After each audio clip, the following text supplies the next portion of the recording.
Yo, what's going on, everybody? Welcome back to the internet's number one success podcast, Into the Mind, where we break down, analyze the characteristics, skills, strategies, and systems of successful entrepreneurs so that together we can learn from their experiences, be inspired by their stories, and replicate their formulas for success. I'm your host, Marlon Johnson, former parkour athlete turned entrepreneur, and I am on a mission to help 7.8 billion people achieve success personally, professionally, and financially by empowering their minds and connecting them to the right people. Today, my guest is a new friend who I'm looking forward to getting to know his story. I recently met him at a local meetup here in Arizona. And at that event, he went up to the front and he shared a little bit about his story and about his company and what they were doing. And it blew me away. Right now, he's the founder of a company called I Believe in You. And this company is currently quantifying and capturing and spreading the power of positivity in a way that you can't believe. So my guest, he's got radiant energy. I mean, when you're in the room with him, you can tell that he cares about people and he's got a work ethic like nobody else. I'm going to be diving into his story today to learn a bit about his past and also understand what plans he has for the future. And make sure you stick through all the way till the end of the episode so that you can learn how you can get connected and meet folks like this locally at our next event. But without further ado, help me in welcoming my guest, Braxton Kilgo. Yo, Braxton, what's going on, bro? How you feeling today? I'm good, man. I'm good. I got to work out in this morning, and I've been in meetings back to back until I was late for this one. So, dude, that's the life of like an entrepreneur. It's just we take it as it comes. But I love that you got your workout in, you're taking care of your body, you are in crazy good shape. And I want to dive into your background, man, because I was telling you before the show, I listened to a couple of podcast episodes with you, and you have a crazy strong work ethic, and you care about people like no other. So take me back. You were brought up in a small town in Texas, and you're now living out in Arizona. So what was it like back home where you grew up? yeah, man. I mean, to be honest, where I grew up was amazing. You know, I always tell people there's like more cows than people. Give you a good representation of about what it looked like. I actually drove, about 30 minutes to go to school. My parents were divorced whenever I was like one. So my dad lived about 20, 30 minutes outside of town, one direction, in the small town that I talk about. And then even the town that I drove to go to school, that was a pretty small town as well, but it was bigger than the one I was in. The school in the town where I actually lived, there was, 5 to 10 people per grade. So really, really small. And I wanted to play football. So I drove to the school where they didn't care about anything except for football. So, but dude, it was a great place. A lot of great people. I've been to a lot of places in the world. And one of my favorite things about being from Texas, and especially a small town in Texas, is like most people are good. People open the door, people shake hands, people are respectable. You tell them that you're going to do a job, and that's what you do. And a lot of people there work really, really hard. So, dude, it was a great place to grow up. You get bored a lot, so you also get pretty creative. So I like that. I think that helped, with who I am now for being able to see that. Yeah, man. And, it comes off with you. That's one of the things that I noticed, the first time I met you, your energy was just radiant. And again, you care about people and people can feel that. And it's cool because when I found out you came from a small town, I was like, oh, that makes sense. Like, this is the type of guy that he gets to know people. You look someone in the eyes and you say, hey, how's it going? And you actually want to know the answer. You actually care. And so you transitioned later, you came and like, you're now living in Arizona, which is a massive change, right? Like there's definitely more people than cows here. And, what inspired you to leave the place that you grew up in that was, a place that you loved? What inspired you to step out into a bigger city, into a bigger ocean? Yeah. So, I mean, I came to a couple places before I came here in Arizona. I worked in the oil field for a little while. I dropped out of college twice. So I've kind of bounced around a little bit. I discovered I was a little bit younger, but man, I knew from a really young age, I loved where I grew up. But I knew that's not where I always wanted to be. I would, for one, where I grew up was really similar to the movie Friday Night Lights. Mm-hmm. The school that movie's made about is we played them, so it's very, very similar. And a lot of times the way out of our town, there's college and different things, and it's a lot different like now than it was back then. It was still transitioning then, but I always knew I wanted out. I wanted to do something more. I wanted to see the earth, wanted to experience other people and different things. I would like watch movies. And whenever I was younger, I would ask my family, like, those are like just normal people too. And I'm like, yeah. And I'm like, for some reason, I was always just like drawn to other things. Don't get me wrong. I love building fences and working on the farm, building houses and doing things like that. And I honestly sometimes, would love to take a couple of days off from what I do now to just like go do that. You turn on the music and you just work, and there's something really great about that. But honestly, man, I always knew I wanted to do something different. I always felt different. I always dressed different, and I was always trying to find a way to be different and then be distant. To give the short version, I was going to play football and ended up getting hurt, but I got down to like there was 2 offers left that was going to pay for my school, and my deciding factor was which one's further away. And it wasn't that I wanted to get away from my family or anything like that because it was amazing where I was from, but I wanted change. I wanted to experience something that was not where I was.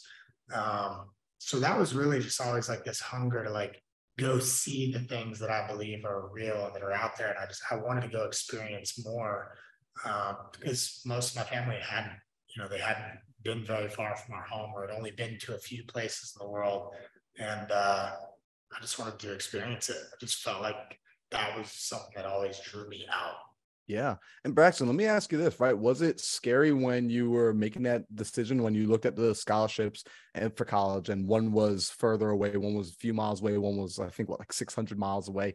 And, when you made that decision that you were going to go out and see the world, although you were excited, was there any fear or apprehension, or was it just, all guns, let's go, let's make it happen?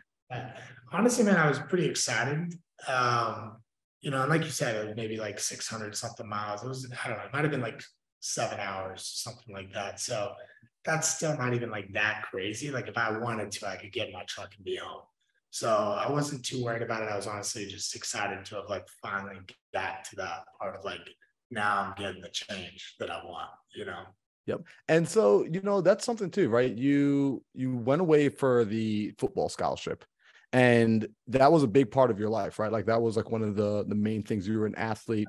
And I remembered I listened to one of the other podcasts where you spoke about ultimately what ended the football career was an injury. And when that happened, there was an identity shift that occurred. Can you talk about that a little bit? Because that's something I think a lot of people, they go through and they don't understand how to reinvent and recreate after losing such a major piece of their identity. Yeah, it's not an easy thing to do, man. And, for me, I didn't really have plan Bs. I didn't really want anything else. I was just like straight dead determined, like that's what I'm doing, no matter what it takes. And, I would be leaving practice and limping off the field every single day. And I had this strength and conditioning coach who was a woman at our school, and she pretty much hated everybody, but she really liked me, and I liked her too. And she just told me one day, she's like, Braxton, to be honest, I think you're made for something else. She's like, I imagine you want to be able to run around with your kids one day. And she's like, you're an athlete, you can do other things too. She's like, but you've got a couple years to be here and then more and more. And she's like, I think I might have been 19 by then. She's like, you're limping off the field every single day. And I was struggling to like get back to where I was even my senior year of high school when I transitioned to college. And so unfortunately, like logically, at first I didn't want to accept it, but as I was processing everything, it made sense. But I think that was the scary thing, is I was like, well, what the hell else would I do? I don't know anything else because I didn't ever want anything else. And so that was tough, right? But I think it was so good for me. Sometimes like that pain and like full like back against the wall. I wouldn't say I was at rock bottom, but as far as like I've been building all these things for this sport, well, now I got to start somewhere else. Luckily, a lot of those blocks still plugged into the things that I found, which is great. But yeah, man, shifting your identity is a big thing, but I think that it's super important. And I think it's probably something everybody's going to experience in their life, regardless of whatever plan that you have. So I think it's all about building those, whatever you're working towards, it's building those core blocks that apply in other places too, being able to bring that with you. I like that, right? Because what you just said, how you were able to take, there were skills and characteristics that were transferable. So although it's no longer football, there's aspects of your life that moved with you into the next chapter. I am curious though, when you were in the middle of going through that transition, what were some of the things that helped you from that place? Because again, like being in the middle of it now in hindsight, I'm sure it's easy to look back and say, you make the transition, you put your big boy pants on, and you step to the left. But during that time, were you having mentors that you spoke to? Were you reading books? Was it like a epiphany moment? Like what actually was that turning switch? Was that conversation with the sports doctor? So honestly, man, I didn't have any mentors. I didn't really read books. For me, man, it really came back to just like the core value of things and asking myself like what do I want?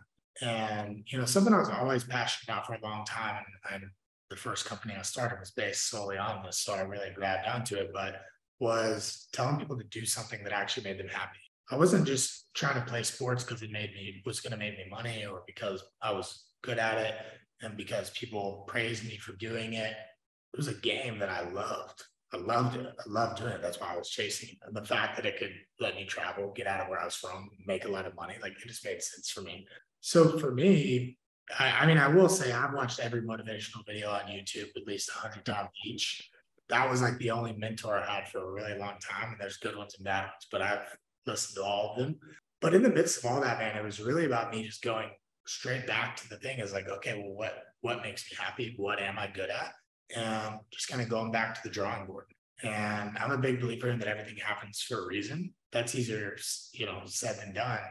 But I just kind of stepped back. I was like, all right, well, I know like my internal story is like, who is Braxton without football? And off the jump at that point, you're like, I don't know. I don't know who I am without football. But then as I really just like looked in the mirror and like self-assessed, it's like, yes, these people like that I'm good at football and things, but they like who I am. There's things like the announcers and things that said, like when my football career ended and different things. I'm like, well, people like me for other things besides that. And the reason I'm good at football is because I'm good at these other things besides that. And I started to kind of like stack those blocks. And then I just looked at like where do those fit. And for me, it was designing clothes. I like designing clothes because I like to look different than people from where I was from. I like to inspire people to chase their vision. Ironically enough, that's what I ended up calling my clothing company. So I decided to make clothes. It was in alignment with a purpose. So that I was always very purpose driven. I was in the fitness space now because I just worked out like a monster every single day of my life. And I was not going to stop doing that. And so just naturally that fit that kind of into the fitness space. And that was when, social media was finally becoming a thing. And I saw that opportunity. And so I kind of just like put the pieces together. I was like, I'm going to make t-shirts that have a mission that are my style that I like because I like to create them and put it in a space where I know a bunch of people and do a lot of things that I'm good at still because I was still doing that. And so I hope that answered the question, but I kind of just went, like I said, back to the drawing board and started to look at like, I know initially the story was, I don't know who I am without this thing. And I just had to go kind of rewrite that of like, there's so much more because I was great at something.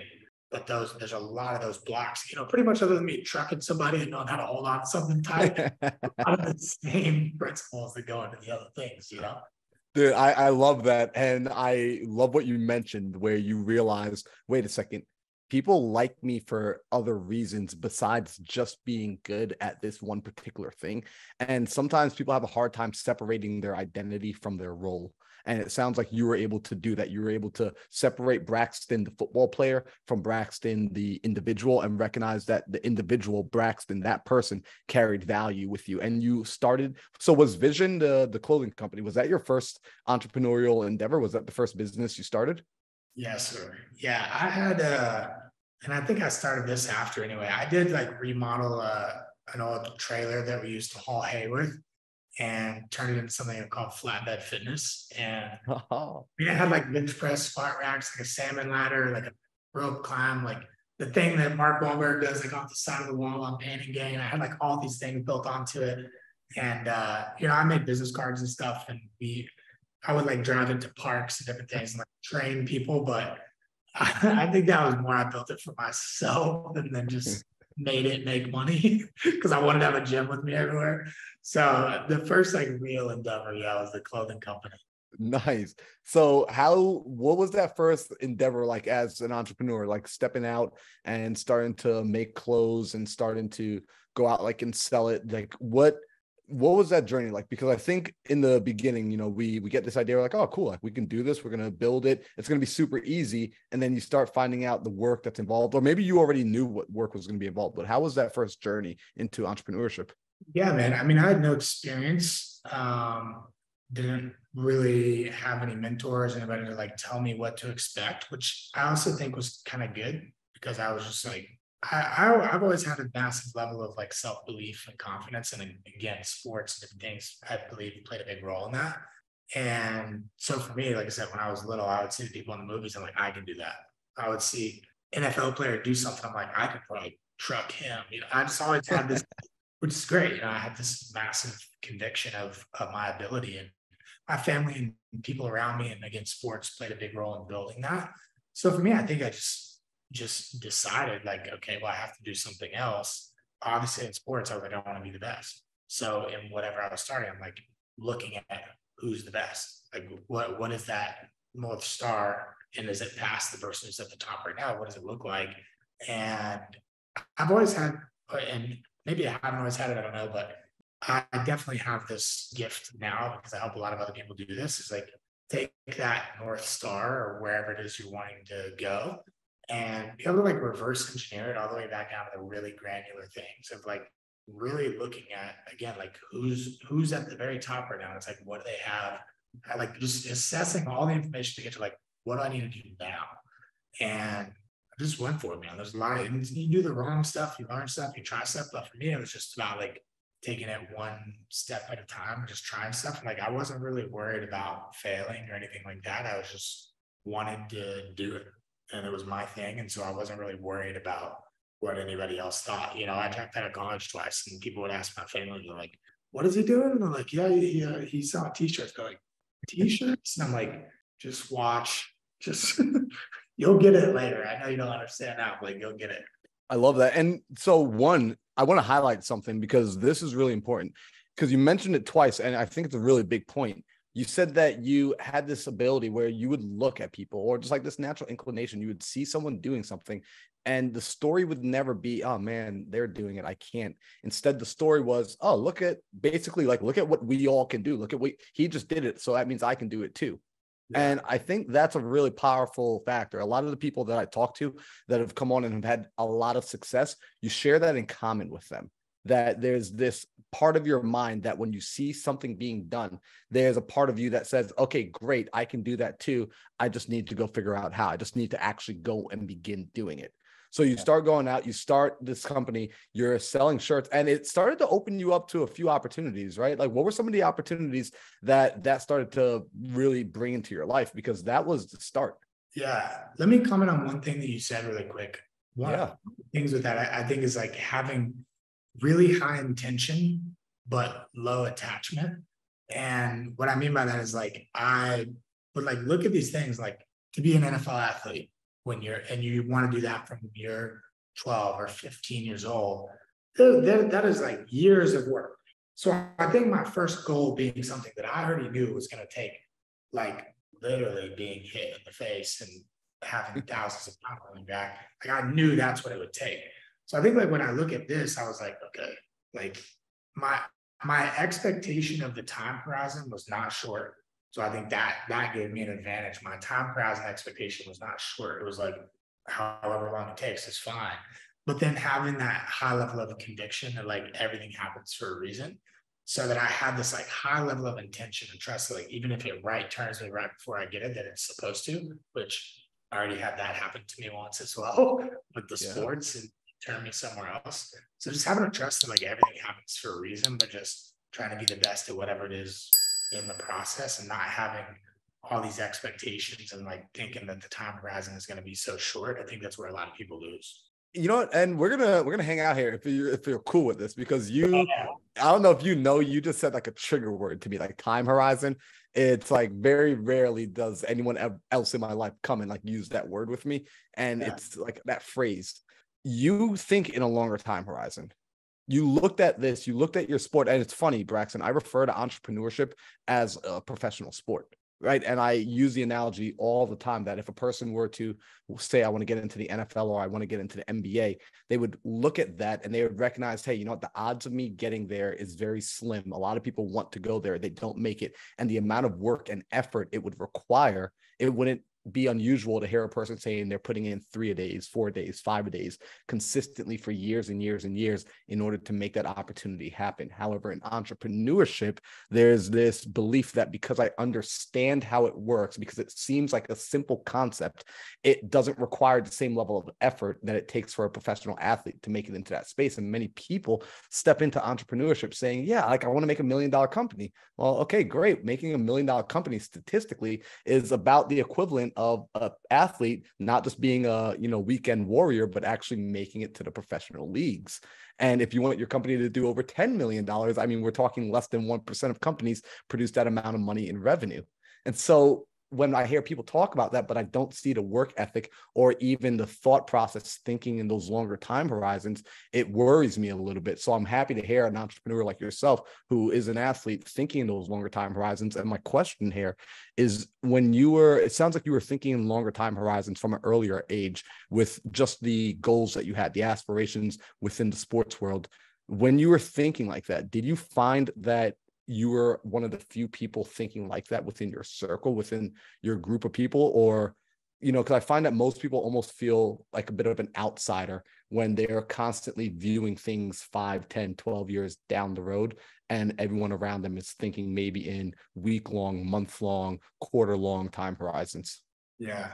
I mean, I had people in my circle that also wanted to be in sports, but as it got down, to the wire of that being real, there was a lot less of us. But I didn't really have anybody around me that was trying to do the same thing as me. So, and I didn't really know anybody either. So I didn't have a lot to base it off of. And don't get me wrong, like I set the horizon further away, but I was like, there was, not impatience, but like there was, a fire under my ass still. Like I was trying to win tomorrow, but I'm open to it taking longer than I'll try to win tomorrow as many times in a row until I land where I need to. And I think it's like, if you don't quit, you don't lose, and that's where I was willing to do whatever it took and lose as many times as I had to, to get there. So yeah, I love that. And we call that like aggressive patience. So you had like a lot of aggressive patience where you understood it would take a while, but you're willing to do what needs to be done today. And so that work ethic, it transferred over from your football, it transferred over into your clothing company, and you were hustling. You were, if I remember from one of the other podcast episodes I listened to, I mean, you were like selling these things out of your trunk, selling these things wherever you could, like walking around with them in your bag. And then you even like got to the point where you picked up another job just to make some extra cash, right? Like, I think you were working on an oil field, right? I was a server at a restaurant for a while, and then I was also at the oil field for a while as well. Yeah, working on rigs. Dude, so you were out there hustling, you were doing the thing.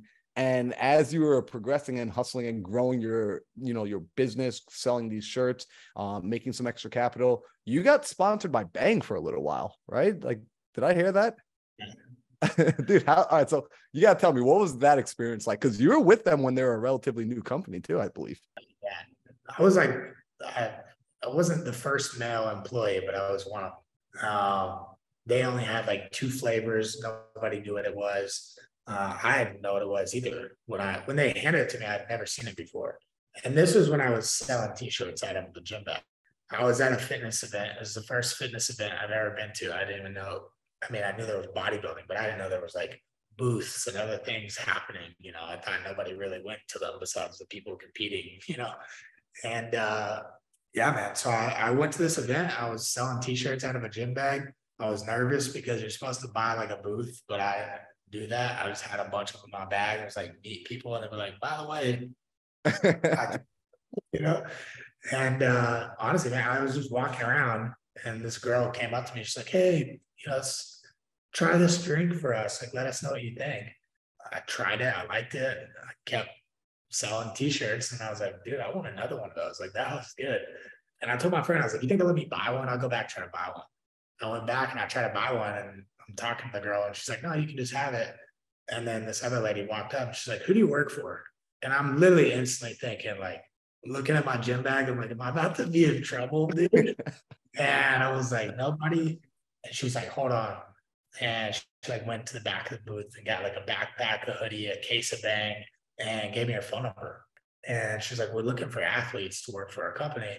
And I was like, I just quit playing football. And I was like, powerlifting, bodybuilding, doing gymnastics, doing CrossFit. Like I was doing everything now because I wasn't playing football. So I was trying to figure out what to do with myself. So I was in good shape. And anyway, she gave me all that stuff. And she's like, go home and like post a picture with this and then text me. Literally the next day, my workout took a picture, posted it, texted it to her, and then they sent me a year contract to travel around the US to all their events with them.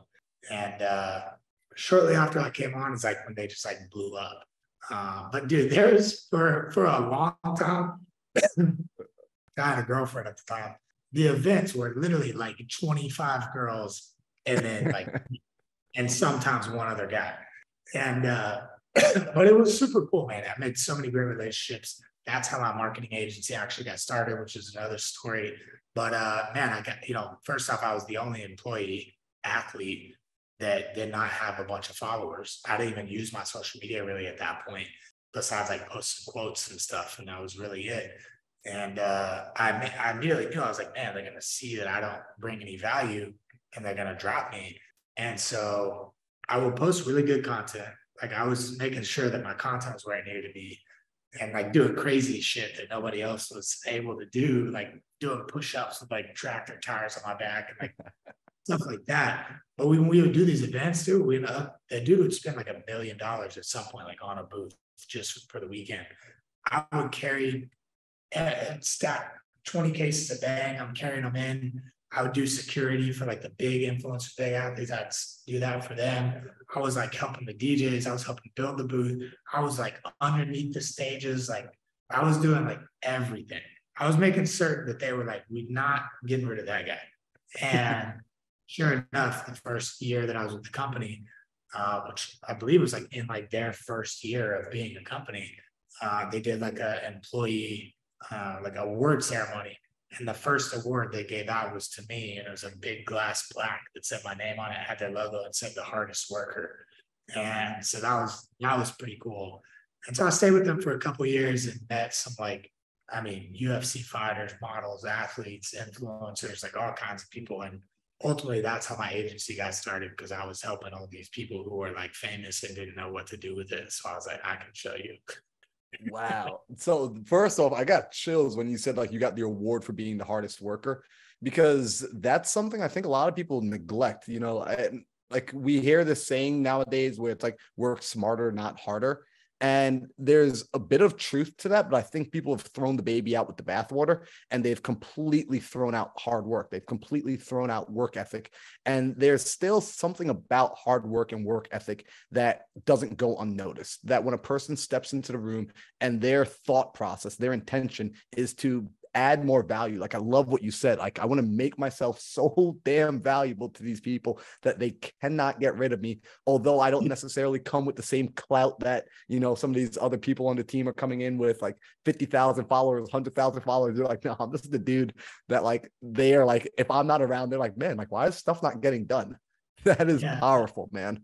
And so work like that is like I went to a football camp. It was LaDainian Tomlinson's football camp for like 3 or 4 years. And like, it was like a military camp, bro, like shirts tucked in, bed made, like standing like this. And every day they would come out. It's like a bunch of little freaking 7th and 8th graders. And the guy would scream hard work. And we'd have to scream back, pays off. And that just like stuck with me for so long. And it was like super disciplined.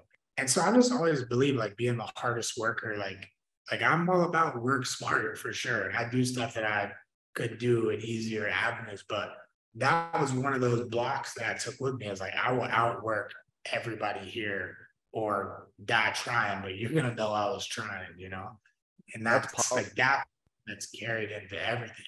I was also doing sales for them. Like I had a little discount code because I was an athlete, but I was at the gas station telling the people at the gas station they need to buy them and like use my code. And like I was like telling people in the streets and on social media. And I was one of the top salespeople in the company for a period of time. And I was just an athlete. I wasn't even a salesperson, but I was like, they were just like, why is this one athlete's discount code just singing and he has no followers? Because I was really telling people too, man.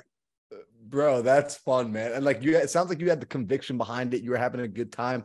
So I'm curious, like what eventually caused you to separate? Because at some point you separated with Bang and you proceeded to go on and do your own thing. So at what point did you choose to separate? Yeah. So in the contract, actually, before I signed it, it said that you can't work with any other like apparel companies, drink companies, supplement companies, all this stuff. And I talked to the CEO and I told him, I'm like, hey man, like you guys met me selling t-shirts. Like this is my thing. And it's not somebody else's. And I was like, I'm not going to do it if I can't still promote that. And he allowed it. So I was like the only athlete that could actually promote other stuff. Then they ended up letting everybody in the company, they could promote one clothing company, and it was mine, which is a whole cool story. What? Yeah, it was cool. It was really cool. We had a booth next to Bang in Phoenix. It was the first time I ever came to Phoenix. It was sick. But ultimately, what started happening, I love Bang. That was a massive blessing on my life. I got to travel for one of the first times in my life, meet amazing people, and like really open my eyes to a whole different planet. And it was amazing. But at one point in time, again, they were hiring women just for being, absolute goddesses. And they were doing amazing things, but it started to get a little cringy. They started to get more rules as they were getting bigger and started to be things that just didn't feel like it was in alignment with me. And, I would meet some of the girls, they would show up to the event and I'm like, hey, I'm Braxton. How are you? You'll follow each other. And I'm like, what do you do? And they would tell me what they do. And then I would look at their pages and I'm like, man, like I'm over here trying to promote like positivity and kindness. And I was like, I just don't think it's not the same vibe. And so I just decided it was time to separate from it. So I told them I was done with my contract and whatever I had to do for it. But that's powerful. And let me ask, like, because you were still you were like probably in your early 20s at this time, right? Yeah, I was like 21, 22. All right. So you're in your early 20s, 21, 22. You're able to fly around. You're meeting, athletes, professional athletes. You're going to the amazing events. I imagine that they were paying you pretty well with like between commissions and things of that nature. And you chose to let go of it due to it not being in alignment with your core values, right? Like, I'm curious because some people, Braxton, I coach entrepreneurs and I have a lot of my clients will come to me and they'll say, I've got this business partner and, we're disagreeing with this stuff, but, they bring X to the table. Like they bring so much X dollars, or we got $1 million in escrow right now together, or we're doing this and we're doing that. And they're struggling to separate. And I look at them and I say, well, you're not in alignment anymore. You are costing yourself. I know you think you're making money right now. You think you're advancing, but you're actually pulling yourself backwards and you just don't realize it yet. So when you were noticing that it was no longer in alignment, not that the company's bad at all, not that the people were bad, it just was no longer in alignment with you and where you wanted to go. Was there any like internal struggle with creating that separation, or was it a pretty clear-cut decision? It was pretty clear for me, to be honest. I've always been pretty like set and just like who I am and what's in alignment with me, and like it's always been pretty easy for me to just like say yes or say no to something. There's a long list of examples of that, but I've always been pretty like set and clear on things like that. But for me, again, I knew I was like looking at this long-term thing. And when I was looking at this, it's like the horizon is not that far away from where I'm already at.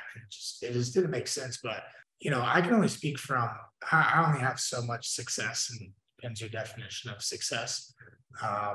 With my definition, I have an incredible amount more than a lot of people who have way more money than me. But I've left a lot of money on the table to not take total pole success. I'm trying to build like a pyramid, and we could go like really deep into this, but picture a totem pole, like you're up at the top, someone pushes it or you fall off, you're going straight to the ground. And some people will have to burn bridges to get there. Some you just land there, but you took that opportunity, but it's the wind blows and you're gone. I've always just been more interested in building like a pyramid, right? You fall down, you step back up and bring another block kind of thing. And, there's a philosophy around, there's a lot of famous people and rich people and all these things that they've like burned bridges and screwed people and stole money and did this, did that. They make it all the way to the top. And then they got to spend the next 5 years or 10 years or the rest of their life trying to mend the relationships, fix their self internally, change these perspectives. They live with the guilt of all these things to where that's not success.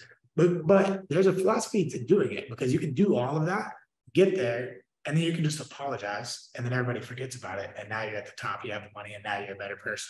But I have no interest in doing it that way. So you know what? And Braxton, I love that. I really appreciate that and love that about you, because I can feel that energy from you. And I've been lucky enough to have mentors in my life who have shown me what that looks like, exactly what you just described, the pyramid building, that it is an effective way and it's an efficient way. And that when you do get there, you're absolutely right. There's no looking over your shoulder. There's no concern about, hey, who did I have to tear down? Who do I have to remember to go back to and apologize? And that's just, you're absolutely right. Like, that's a topic, that's a conversation we can dive into for 2-3 hours alone. So you separate from Bang, you have this amazing experience, eye-opening. It shows you, like you said, a new world, because that happens when you get exposure to things that you weren't seeing before, that you weren't aware of. It really rewires the mind. So as the separation began to happen and you started to step back into your own lane more so, where did you go from there? Yeah. So at that same time, like whenever I was leaving, that's, like I said, Bang was letting me have booths next to them. I was meeting all these influencers. Bang is hiring these people who are famous and they're becoming my friends. And so I was learning about them and creating a relationship with them. And I started an agency because I was helping these people. They were like, man, I've always wanted to work with this company. I've always wanted to start a business. Like, well, how did you do yours? So I started helping these people and serving these people. And that's kind of where the agency came into place. Is I was helping people grow their social media, helping them get brand deals, helping them build websites, launch their own products, all these different things. And so I was connecting with people and brands and all this different stuff. And that was one thing. So I kind of was like, not even meaning to. I just at one point was charging people because they were like, how much do you charge? I'm like, I have no idea. I was just helping people. That turned into a business, which I still run today, but I'm phasing out of. But then I was promoting my clothing. I was doing events. We were doing well. I've got these big pages, big influencers who are posting my things. So I was really rocking with my clothing company, doing the agency stuff kind of on the side. And because of my clothing company not just being about clothing, it was talking about defining your vision for your life, your definition of success. That was getting me, people promoting it, not even because of the clothes. And then I started getting asked to like speak at like middle schools, high schools, and talk to different people's businesses or talk to somebody's kid, doing different stuff. Like people just wanted me to talk to people about it. And that ended up leading into another business that I have now. So yeah, let's dive into that, because this is cool. And I think this is the natural cause of when you go out and you seriously are interested in serving, you naturally start to find opportunities. Sometimes people are like looking so hard to like try and figure out the opportunity, and the opportunity is help the next person achieve their goals. If you focus on helping the next person build their wealth, build their life, build their following, build their business, you're naturally going to be in demand. And I love that, like, that's how your digital marketing company started. Like, you were able to just help other people who were naturally in your network and in your influence grow. And then from there, you start speaking to the schools, you start speaking to the middle school. And I believe that's where this company starts to get birthed. So let's dive into that story, because I love these bracelets, by the way, man. I was just in New York and I was excited to go home to New York to go gift these bracelets to a few really close friends of mine. Love that, man. I love that. Yeah. So the shorter version is, I'm speaking to these schools. I'm like 20, 21. I think I might have been 21. I was speaking a little bit before this part of the story. So it happened a little bit before that. So I started speaking when I was like 20, 21. And, so I'm like almost these kids' age when I'm talking about high schools, like I'm like almost done. But yeah, dude, I'd probably spoken maybe like 10, 12 schools by this point. I had the opportunity to go speak at a middle school, and I finally kind of felt like I knew what I was doing. You know, like I was like, all right, I kind of done this. I'm like feel good. Well, then my girlfriend and my best friend were like, hey, we're not gonna be able to come with you this time. So I'm like, damn, okay. It's like I gotta go by myself. And there's like 12, 1,500 kids, something like that. Whatever. Um, there was a bunch of floods down in Houston, and me and my buddy went and took boats down with some of our friends. We're like helping with all the flood stuff down there. And this was like the day before the speech. Well, the principal calls me and she's like, hey, Braxton, like, so excited that you're coming tomorrow. She's like, I just want to tell you like what some of these kids are going through. So, you know, you really know who you're speaking to tomorrow. And I'm like, cool, you know, yes, ma'am. Like, hit me with it. And I had a knot in my throat the whole time this lady was talking. She's just saying things to me like, don't get me wrong, bro. I've been through things in my life, but like just listing like back to back to back, like what these kids are going through in a middle school. And so for me, man, you know, she gets done talking and I said, yes, man, like I'll see you tomorrow and hang up. My best friend was right next to me and I was like, bro, like I wrote the wrong speech. And I'm like, and you're not coming with me, and my girlfriend's not coming with me. Like now I'm like kind of freaking out. I'm like, bro, I have to be there tomorrow. And we're like far away too. So I told him, I was like, look, bro, you have to drive home. It's like an 8-hour drive. So I was like, you got to drive home. Like I got to write a new speech. And we're in a truck. So we found a notebook in there. And I rewrote a whole speech, just like honestly random stuff out of my head. But what I felt like would be more valuable than what I was going to give them. Because what I was going to go in and I was going to talk about vision, your definition of success. And like it was very like motivational video type of thing, which is not bad. Right? But after hearing that, I was like, bro, they could have picked literally anybody to talk to these kids and they chose to pay me. Like, this is a responsibility. So I rewrote a whole new speech, but I had a label printer because I had my clothing company and I decided to print out these little stickers. And the stickers said, I believe in you. And drove to the school, had the staff hand the sticker to the kids like as they came in the door. Had to hold the red notebook that I wrote the speech in and the microphone to get the speech because obviously I didn't have nothing memorized. I just wrote it. So you can literally hear me turning pages while I'm talking. Not professional at all. After I like the stuff, like I was about to show up to this one like ready to go. I like had a game for him, playing everything. Flipped the script completely, and now I'm like this guy holding a microphone trying to change pages. I'm nervous. But I gave this whole speech, and it went really well. And the kids, I told them at the end, I was like, "Hey, that sticker that I gave to you is not yours." I was like, "You can take it, you can trade it with the person next to you. You can give it to one of your teachers. You can go home, give it to your mom, your dad, your grandma, your grandpa, brother, sister, your neighbor, or go give it to the mailman. But take that message that I gave to you guys today and like go give it to somebody else." And that was kind of it. Like that was that. And you know, I took pictures with some kids, I ended up going to lunch with them and stuff, which was cool. Um, which is cool now. I've had some of these kids reach out to me because they're obviously older now. But basically, the principal called me back a few days later. She's like, Braxton, these kids are being nicer to each other in the hallways, nicer to our staff. We got people in the community asking, what the hell are these little stickers? Got families calling and like asking like about the sticker and saying they were giving them just all these stories coming in. And for me, bro, instantly it was like, I thought in my head, I was like, man, every middle school needs that. But I care about fashion, right? I was like, can't be on an ugly ass sticker. It's got to be on something cool. And I always wore bracelets and stuff.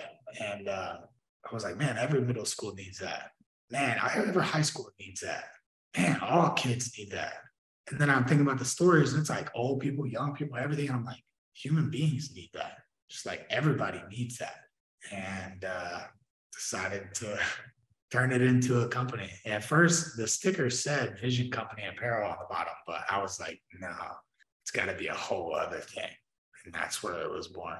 Bro, I love that story. And this is my first time getting to hear that. So I'm just like, holy moly, like that is cool. I mean, like, because that's got to be a really surreal moment when you get that phone call and she's just like, dude, what did you do to this town? Like, these kids are, you caused a shift. Like, you created a tidal wave and it's spreading, it's spreading, it's spreading. So you decide you're going to put it on the bracelets. By the way, the bracelets are sick. Like I absolutely love these bracelets. And it's not even that long ago that you put a chip inside of these and now they're interacting with an app. Can we talk about that? Because the app is freaking dope. Yeah. So I actually, in the first 16,000 bracelets we made, the first order I made, I put chips in them. So I had the idea for that when I was 21 years old. So like 7 years ago. So they were there and I launched it, and all the chips were written, coded, everything, ready for the same thing that you've been able to see now, at least the MVP version. That was ready to go then. I just couldn't afford the mobile app to connect to it. And that's why it ended up getting paused. But now we're here. So let's talk about it. For the people that are like, man, what are they talking about? These guys are talking about chips and bracelets. Like they're probably thinking like we're tracking them. Like what is the chip in the bracelet? Like what is the mobile app? Because I think this is like the cool, like when you were standing in front of the room, Braxton, and you mentioned like what this project was and what I Believe in You is. And I was just like, I need to go talk to that dude. Like as soon as like the room quieted down, I'm like, I gotta go and find this guy and like connect with him. Like this is so rad. I appreciate that, man. So yeah, so first off, there's zero tracking capability, zero. And if you can imagine 7 years ago, when I told people there was chips in it, like now we got like Apple Pay, QR codes, like people were like, oh, we get tracked anyway. You can track my car, my phone. But back then people were like, for real, like, no way. You tracking my kids? I'm like, no. Like it's a digital communication chip. There's no track capability. It's an antenna. It doesn't need to be charged. You can't do anything unless you have something that speaks to it, and that isn't tracked either. But anyway, let me give the concept. So basically, our bracelets are all worn with the intention to give them away to somebody else. And so, especially if somebody's just listening to this, all the bracelets on one of the sides, they're reversible, say, I believe in you. So on every bracelet, they all say, I believe in you. And so the purpose of them is that you wear them with the intention to give them away to somebody else, whether that's positive, negative, anything in between. It's about taking that moment and being able to give love, kindness, support, belief to somebody else. And it's just a bracelet that you can rock. It's fashionable, like I said, and nobody knows how powerful it is because it just looks like a cool bracelet right now. But you can, when you take it off, it changes forms, you know. And so that's the purpose of the bracelet, like at its core, which I think is pretty cool, right? Cool bracelets that have a purpose, you pass them on. But I was noticing that I was getting all the emails, all the phone calls, all the text messages, all the pictures sent to me, all the stories told to me in person about this. And I was like, how can everybody else see that? Because now, like you said, that tidal wave that went in this little town, I got to see that. I got to feel that. I got to feel the knot in my throat and all these things in my body from these little stickers being handed out. I was like, man, small acts of kindness are powerful. And I want everybody else to be able to see that. I know that everybody actually holds that power. Like everybody holds that power. I was like, so there's got to be a way to document it. I was like, it can't be like some janky website or you got to type a bunch of numbers in, like geocaching or any of those old school things that we used to do. But so I was researching like these event bracelets, all this stuff. And basically, when I found info communication, we found a way to make every single info communication chip have a completely different, unique ID code that was attached to that one bracelet that it was put in. So now that we have that, we had to build an app around the purpose. To whereas now, you know, as it was whenever I was with you, whenever you take that bracelet off and give it to somebody, they can touch their phone to their wrist and document that moment of them receiving it. So they could do that in that moment, or they could do it later. Or you guys could take a picture together, a video together. Pretty much just like an Instagram post. You can put a picture or a video, and instead of a caption, it's the story, right, of how you received it and from who. And you can also leave a message for the person to get it next. And so it allows you to capture that moment of you receiving the bracelet. And once you do that, now it documents it in the app. It'll show the date. You can add the location if you want to, right? It doesn't track you. And it'll show that like Braxton gave it to whoever. And once that's documented, you'd also be able to see who gave it to me, who gave it to them, all the way back to the first person that had it. So you can see all the moments, all the stories of how this bracelet traveled and why, and all these people that it went through to get to you. And then once you give it away, you'll be able to watch the cities and the countries that it goes to and the story and the people that it touches. And you can see the whole storyline of one bracelet that's all powered by small acts of kindness. Man, I love it. And the app is seamless. I was playing inside the app today and I was like, dude, like sometimes people make an app and it's janky, it's slow, it's like, you're like, all right, this is kind of glitchy. It's a cool idea, but like it's not quite there yet. And the app, I was like, dude, this thing is flowing as easy as like Instagram slides. It's, to me, it's like it has so much to be done. Like in the next like 2 months, you're going to be like blown away. But I will tell you, like, this is a feature that hasn't opened yet, which I don't know if you can see it, but can you see there's been 507 bands, been to 88 cities, 8 countries, and impacted 285 people? Dude, let's go. Yup. Are you be able to see every story from all around the world, everybody's impact? Dude, I love that. That's sick. Because I was scrolling through it today and I was just scrolling like left and right, but it didn't have that like news feed like feature. That's going to be insane. There's going to be some cool. Yeah, no, I'm excited for this, man. And like, you know, this was such a, what I love is it's a business that is, I call it like we have for-profit business, we have non-profit businesses, and then we have for purpose. And I looked at this and I was like, yo, this is a for-purpose business. This is something that truly is going to touch people and it's really going to impact people. And I'm just excited that I even have a bracelet that I get to share these and I get to be a part of this at like, it feels like an early stage, like this is based off of like what I see happening for this company. I'm like this, I feel like I'm getting in at literally like the ground floor. Like this is insane. You are, bro. This is the very, very beginning. We haven't even started marketing yet. This product, the app that you just complimented, which thank you, because that took a lot of time. For a lot of money, but what it's going to be, what we're going to do, like when we actually turn this thing on, is like it's way bigger than me. It's way bigger than me, and it's going to be cool. I mean, you just saw me scroll through, like we just been letting people be like in the wild with it, and we haven't even put all the features in or anything, and like people are still impacting people every day. You know, and I'm curious to know, you know, you were a part of like a company like Bang when they were getting started and you got to see what they did in order to grow. Did you grab any inspiration from the tactics that they used? Or, you know, you yourself, you run a digital marketing company, you have an agency, you help other people grow. Like, I'm just curious, like, can you share like what the plans are to grow it yet? Or is that still like kind of top secret hush hush? I can definitely share some stuff, man. I mean, at the end of the day, so I launched this when I was 21, somewhere. I'm gonna have to look at the dates. I don't even know how old I am. I'm 27. But I was like 10 months into launching it the first time because I had thousands of people who were like waiting on the app. And I thought like I would just like get an investor, I would sell a bunch of bracelets, like then I would just pay for the app. Even if I had the money, dude, I don't know if I could have got it done right because I just didn't have the acumen, the capital, like I wasn't where I needed to be the leader of what this thing really is going to be. So I paused it then, but I learned a lot of things. You know, I think within my clothing company, working with Bang, and at this point, I've worked with probably like 700 plus other companies through consulting and in my agency and stuff. So I have a lot of experience now.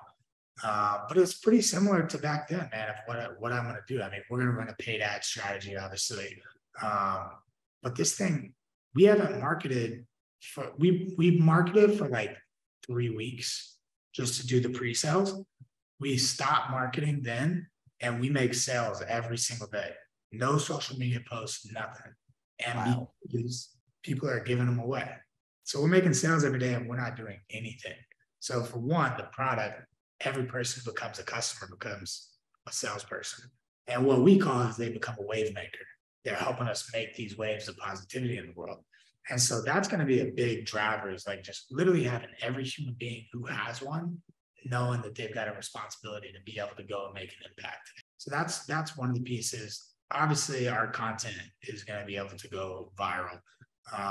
Working with big influencers and collaborating with businesses. One of the things we want to do is find these purpose-driven businesses, whether they're like impact-centric or not, but who have like very purpose-driven leaders and things like that, partnering and doing collaborations with them. We're going to do a lot of give back, partnering with these influencers who are in alignment with us, running a paid ad strategy, building a massive affiliate program of wave makers, people that just want to make the world better. I don't care if you got 5 followers or 5 million, having just a massive community of those people sharing it, and make really cool ass videos of all the cool stuff that's happening and let it speak for itself.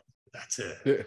Bro, you have such an abundance mindset, and I love it because it's also, from a business standpoint, strategically, it makes a lot of sense. And I love seeing this sort of business strategy and this sort of business mindset where people come and recognize the best business strategy truly is give more value. That's really the number one thing. If we focus on giving more value and we understand how to do that systematically and sustainably, your company will continue to grow. And this is all about providing value. So I absolutely love that. Yo, Braxton, I want to be very, very conscious of your time. I want to be respectful of your time. And first off, let me say thank you so much for coming on the show here today. Thank you for sharing your energy. Thank you for sharing your stories. Thank you for sharing this bracelet with me. Like, I'm insanely grateful to have you here. I want to know, there's 3 questions I like to ask at the end of every show.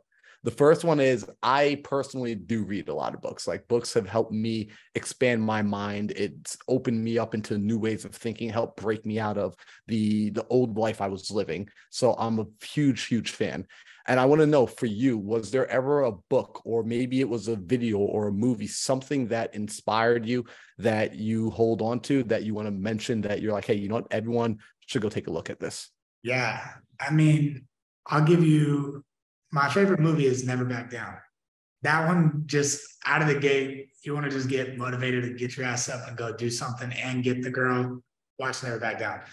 Book-wise, I would say like maybe my all-time favorite is The Alchemist. I really like that book. Am I hitting some targets here? Yo, me and you, like, yo, we're homies, bro. We like, yeah. Like, you named my favorite movie, and you just like named the book I listened to after my car got broken into when I was driving cross country and all my stuff got stolen. Like, immediately as I come back to a car that has nothing in it, I'm like, you know what I need to do right now? Listen to The Alchemist. Yeah. So The Alchemist is a good one. And then honestly, I'm a massive Alex Hormozi fan. From just like business strategy side of things, I really like his book, $100 million Offers. That's come out with 100 leads in like 10 days. I'm gonna read that one. But I would say those are like the books for me, if I was gonna give a couple. Yo, I absolutely love this. All right, my next question for you is really simple. I want you to imagine, Braxton, that tomorrow morning you wake up, and as you're opening your eyes, as you're coming to consciousness, you don't have any memories. You don't have any recollection. You don't remember starting the brand. You don't remember the bracelets, the vision. You don't remember working with Bang. You don't remember football. I mean, you're a total blank slate. You're not freaking out. This isn't a Saw movie, so you're not scared or worried about your life or anything crazy like that. Just as you are coming to, a thought begins to come to your mind. And for whatever reason, when this thought comes to you, you have no resistance towards it. You fully accept it. You take it 100% on faith, and it gets locked in there. And this thought begins the foundation of everything else to come into your life, every other thought to come. What would you ideally prefer for this first thought to be? Maybe like, what and who do I love? Like, finding what and who I love, because once I find those things, I'd probably naturally end up right back where I am now. Yeah. I love building stuff, Yeah, I love that. And that hits home for so many reasons right now that I don't even have the time to jump into. I love that answer. That's the first time I've gotten that answer on this with that question. So you have me thinking of like a number of avenues. I've never been asked that question. So I'm gonna go listen to your episodes just to see what people said. Dude, just so you know, like, I plan on putting a book together in the future with everyone's answers. Think like Tim Ferriss's Tools for Titans. I plan on just taking all the answers I've gotten from that question. It's one of my favorite questions to ask. So my final thing, Braxton, that I want to know is for the people that have listened to this, they've been tuned in for the hour. They're like, yo, I like this dude, Braxton. His energy is amazing. The vision, the purpose. I want to get connected with him. Where's the best place for people to go to get connected with you? Like, how should people go and connect and plug in with you? Yeah, I mean, I would say probably just my Instagram. It's just at Braxton Kilgo. So y'all, what I'm going to do, I'm going to make it super easy for you. Go down into the show notes, go into the description. There's going to be a link right there to Braxton's page. I'm going to put that there. I'm also going to put his link tree inside there as well, so you can be a part of everything that he has going on. Trust me when I say this is someone you want to connect with. And if you're in Arizona, go and like find this man, like just so you could go and be in his presence. I'm telling you, there are certain people that when you stand around, there's an energy that radiates off of you. And it's integrity, man. You're chock full of it. I truly mean that. And I don't get to say that about a lot of people. So I'm grateful that I get to say that about you.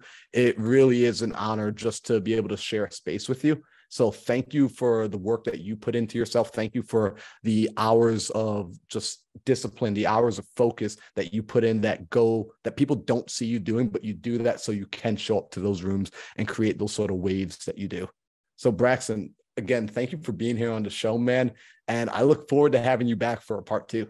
Yeah, likewise, man. Dude, I'm honored to be here. I really appreciate it. I think we've created a pretty cool relationship in an extremely short time and only meeting once. So I'm really glad to be here.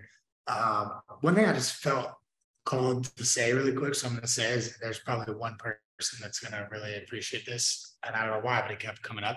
Is I want to leave some encouragement for somebody that if they're still listening right now. One thing that I think is a big piece of my success is the belief that I have in myself and in others, which I believe in giving gives back. So when you give belief to other people, it's a powerful thing.